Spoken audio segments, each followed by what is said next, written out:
मेरा नाम रंजीत कुमार दास है, divisional coordinator east coast railway श्रमिक यूनियन खुर्दा रोड डिवीजन। मैं आज आपके सामने ये बोलना चाहता हूँ, भारत सरकार ने जो यूपीएस डिक्लेयर किया,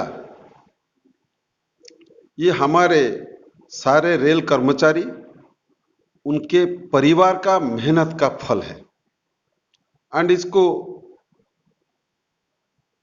चारों तरफ से, सारे सेंट्रल गवर्नमेंट एम्प्लॉय के तरफ से सराहना किया जाता है। फिर भी इसका डिटेल फीचर क्या है, थोड़ी दिन में सारा चीज साफ हो जाएगा।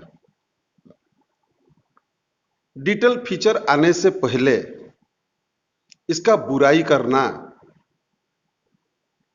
इसके विरुद्ध बोलना हमारे रेल परिवार को, रेल कर्मचारियों को भटकाना जैसे है। जब ये एनपीएस हटाने का लड़ाई शुरू हुआ करीब 20 साल पहले,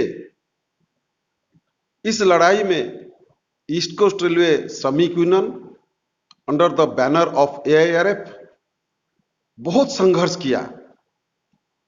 पिछले 1.5 साल से 1/1/2023 से हम लोग हर एक महीने ब्रांच लेवल पे, डिविजनल लेवल पे, जोनल लेवल पे एंड सर्वभारतीय स्तर में सिर्फ रेल भाई नहीं, रेल कर्मचारी नहीं, उनके साथी नहीं, उनके परिवार नहीं, इनके साथ साथ बाकी सेंट्रल गवर्नमेंट सेक्टर के सारे कर्मचारी परिवार लोगों को लेकर के हम लोगों ने एनपीएस को हटाने के विरुद्ध में काम किए थे।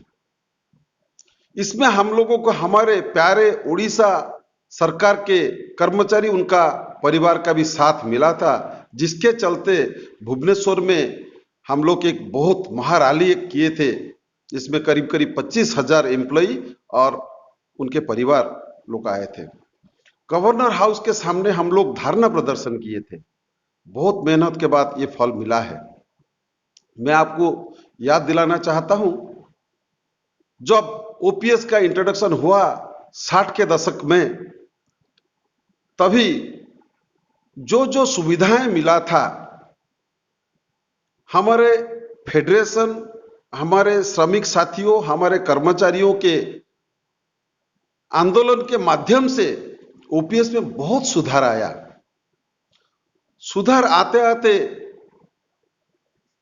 7वां वेतन कमीशन में भी कुछ सुधार आया है, 6ठा वेतन कमीशन में भी कुछ सुधार आया है।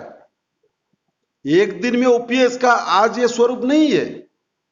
ये करीब 50-60 साल का संघर्ष के बाद आज जो ओपीएस देख रहे हैं, ये स्वरूप मिला है। तो यूपीएस का स्वरूप भी उसके बेहतर हो, उससे बहुत ही अच्छा होगा, उससे बेहतर होगा, ओपीएस से बहुत बेहतर होगा। यूपीएस को यूनिफाइड पेंशन स्कीम जो आया है, उसका पूरा रूपरेख आने के बाद, उसका पूरा सर्कुलर गाइडलाइन आने के बाद, इसके ऊपर हम लोग गौर से देखेंगे। अगर कोई भी एक भी इशू हमारे कर्मचारियों के विरुद्ध जाता है, उसके लिए हम लोग संघर्ष करेंगे एंड बेहतरीन सेवा हमारे एम्प्लॉय को एंड उनके परिवार को ये पेंशन के माध्यम से, पेंशन के सारी सुविधाओं के माध्यम से हम उन तक पहुंचाएंगे।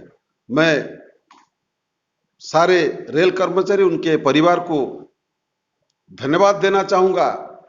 ये संघर्ष में हम लोग के साथ दिए, आगे भी जरूरत पड़ेगा यूपीएस में सुधार लाने के लिए, तभी भी आप लोग का साथ हम लोग जरूर लेंगे। और आपका सहयोग से ये अगर कोई दिक्कत आएगा, यूपीएस में बहुत सारे सुविधाएं उपलब्ध आप लोगों को कराएंगे। लेकिन मैं आप सभी से निवेदन करता हूं, किसी के बातों में आकर के आप दिशा मत भटकिए, सही दिशा में जाइए।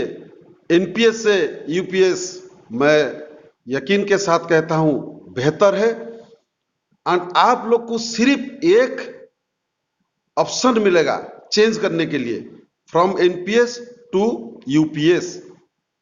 और ये जो एक ऑप्शन एक बार आपको सुযোগ मिलेगा, इसका सही उपयोग कीजिए और किसी के बातों में आकर के गलत रास्ते में मत जाइए, क्योंकि ये कभी भी आपके पास अपॉर्चुनिटी बार बार नहीं आता है।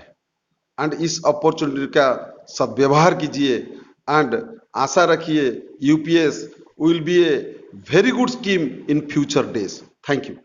पीके Patsani, general secretary East coast railway श्रमिक यूनियन।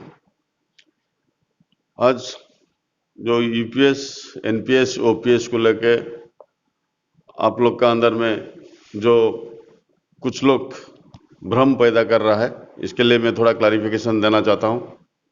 आपको मालूम होना चाहिए कि एनपीएस के लिए हटाने के लिए हम लोग लड़ाई 20 साल से लड़ रहा है। मेन मुद्दा था हम लोग का एनपीएस में पेंशन गारंटी नहीं था, जो यूपीएस में अभी पेंशन का गारंटी हो गया। 50% गारंटेड पेंशन होगा और इसके साथ डीआर भी मिलेगा। फैमिली पेंशन हो गया, मिनिमम पेंशन भी 10,000 हो गया। इसका मतलब ओपीएस के साथ 90% का मिला जुला जो पेंशन है हो गया है। मैं नौजवान साथियों को ये आग्रह करना चाहता हूं, किसी का बात पे मत आइए, क्योंकि जो लोग कभी नेगोशिएशन में नहीं बैठते हैं, मैं आपको बोलना चाहता हूं, ये जो आज का जो ओपीएस का जो स्ट्रक्चर है, ये 62 में जब हुआ, इसके बाद 23 टाइम्स चेंज होने का बाद, रिफॉर्म होने का बाद आज ये स्ट्रक्चर में आया। 2004 में जब आया एनपीएस, वो भी चेंजेस हो के आज वो फैमिली पेंशन मिल रहा है। आपका वो जो बेनिफिट मिल रहा है एनपीएस का, उसका भी बहुत सारा चेंज हुआ। आपको याद रखना चाहिए, मैं थोड़ा आपको रिमाइंड करना चाहता हूं। 26 दिसंबर 2003 को एनडीए सरकार ने वो एनपीएस लेके आया, 1/1/2004 से लागू हुआ। लेकिन आपको ये भी नहीं भूलना चाहिए 26/5/2004 को गवर्नमेंट चेंज हो गया, मनमोहन सिंह साहब का सरकार आया।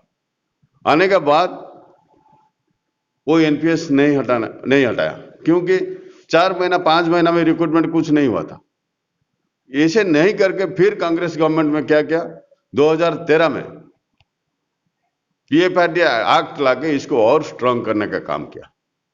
मैं तो बोलता हूं, जो लोग बोलते हैं कि यूपीएस अच्छा नहीं है, उन लोग को बोलना चाहिए कि आप डायरेक्ट ओपीएस हम लेके आ रहा है, आप यूपीएस में मत जाइए। इनका हाईएस्ट लेवल का जो लीडर है वो लोग मान चुका है। अगर नहीं मानना था वो मीटिंग छोड़ के आ जाने का था, ये एक बात है। और दूसरा कुछ संगठन है जो लोग बोलते हैं कि ये रिकॉग्नाइज्ड ट्रेड यूनियन है, ये लोग बिक्री हो गया, ये लोग यूपीएस में राजी हो गया, एनपीएस से हटा दिया। अरे भाई, मैं बोलना चाहता हूं, अगर आप आपका फादर को 1 लाख रुपया मांगेंगे, फादर बोलेगा भाई 90,000 ले लो और 10,000 हम नहीं दे सकता। अगर आप तो इतना नालायक नहीं है कि ये 10,000 के लिए 90,000 छोड़ देंगे। तो इसीलिए जो 90% मिल गया है, इसको हम लोग लेके जाना है। बाकी 10% के लिए लड़ाई लड़ेगा, जैसे ओपीएस के लिए लड़ाई लड़ के आज ऐसे हुआ। मैं और एक एग्जांपल देना चाहता हूं। 1974 में जब बोनो स्ट्राइक हुआ, हमारा लोको रनिंग स्टाफ से लेके बाकी स्टाफ, बहुत सारा स्टाफ रिमूवल होने का काम हुआ। लेकिन कौन सा गवर्नमेंट आया? नेशनल फ्रंट गवर्नमेंट आया, सबको नौकरी देने का काम हुआ। यही लोग वो टाइम में लॉयल कोटा में नौकरी लिया, एक स्पेशल इंक्रीमेंट लिया, जो कि हमारा स्ट्राइक को भंडूर करने का काम किया। ये लोग लड़ाई लड़ेंगे, स्ट्राइक करेंगे, कितना स्ट्राइक का इनका जीवन में किया है, उसको भी आपको सोचना चाहिए। किसी का बात में मत आइए। मैं आपको ये आश्वासन देना चाहता हूं, हमारा लीडर से जो हमको मिला है, ये लोग जो बोल रहा है 25 साल में आप वीआर लेने से आपको 60 साल के बाद पेंशन मिलेगा, गलत बात है। जिस दिन आप वीआर लेगा उसी दिन से पेंशन लागू होगा। 10 इयर्स वाला को भी पेंशन मिलेगा। आप सोचिए, जब एनपीएस था, जो रिटायर हो गए, किसको 2600 रुपया पेंशन, किसको 2800 रुपया पेंशन। अभी 50% पेंशन का गारंटी हमको मिला है, इसके साथ डीआर के भी गारंटी मिला है। नौजवान सब खुश है, इनको पेंशन का गारंटी मिला है। ये गारंटी को लेकर हम लोग आगे जाएंगे और यूपीएस में भी सुधार आएगा। और मैं आपको आश्वासन देना चाहता हूं, ये यूपीएस ओल्ड पेंशन स्कीम से भी ज्यादा बेहतर होगा, अगले दिन में ज्यादा बेहतर होगा, ज्यादा अच्छा होगा। इसलिए नौजवान साथ अभी जो है इसको एंजॉय करना चाहिए। और मेन है, ये लोग जो लोग बोलते हैं कि हमको सिर्फ ओपीएस चाहिए, और जो लोग बोलते हैं कि हम लोग को बुलाया नहीं गया, हम लोग नहीं गया, हमारा बात नहीं सुना, इनका अभी चंदा और धंधा बंद हो गया। ये यूपीएस होने के बाद ये जो चंदा धंधा बंद हो गया, इसके लिए ये लोग बिलबिला रहे। और बाकी लोग जो है बोल रहे हैं कि यूनियन ने आपका सेलिब्रेट कर रहा है। हाँ, हम सेलिब्रेट कर रहा है। आप इसीलिए भटका रहा है जो नौजवान साथियों को वोट के लिए। वोट आपको जैसे मिलना है ऐसे मिलेगा। आपको नियर पास्ट में इलेक्शन हुआ था, आपको मालूम हो गया होगा आप कितना किया था और कितना वोट मिला। और फ्यूचर में ये जो यूपीएस को लेके नौजवान को आप जो दिशा दिखा रहा है, ये सब ठीक नहीं है। हम लोग जो बोलता है ये जो यूपीएस ओपीएस से बेहतर होगा, और आपको ग्रेच्युटी भी मिलेगा, पेंशन मिलेगा, फैमिली पेंशन मिलेगा। और 74 स्ट्राइक भी थोड़ा याद करके रखिए। कोई बेईमान लोग का साथ जाने के लिए आप 10 बार सोचिए इनका फैमिली का हालत क्या हुआ था। तो एआरएफ हर एक टाइम नेगोशिएशन में विश्वास करता है। नेगोशिएशन करके और 60 में स्ट्राइक किया, 68 में स्ट्राइक किया, 74 में स्ट्राइक किया, आपका पेंशन लाया, डीआई लाया, रोस्टर लाया, 8 घंटे का ड्यूटी लाया, बोनस लाया, सबसे बड़ा अभी तो बोनस मिलेगा, बोनस लाया। ये सब एआरएफ का देन है। इसलिए मेरा सब नौजवान साथियों को रिक्वेस्ट है कि इसका बाद में मत आइए। कोई एनपीएस का जो स्कीम आया है इसमें और बहुत कुछ सुधार आएगा, और ये ओपीएस से ज्यादा अच्छा होगा। यही बोल के मैं रखता हूँ। नमस्कार। लेटेस्ट न्यूज अपडेट पाई www.nowodisha.com को लॉगिन करंतु।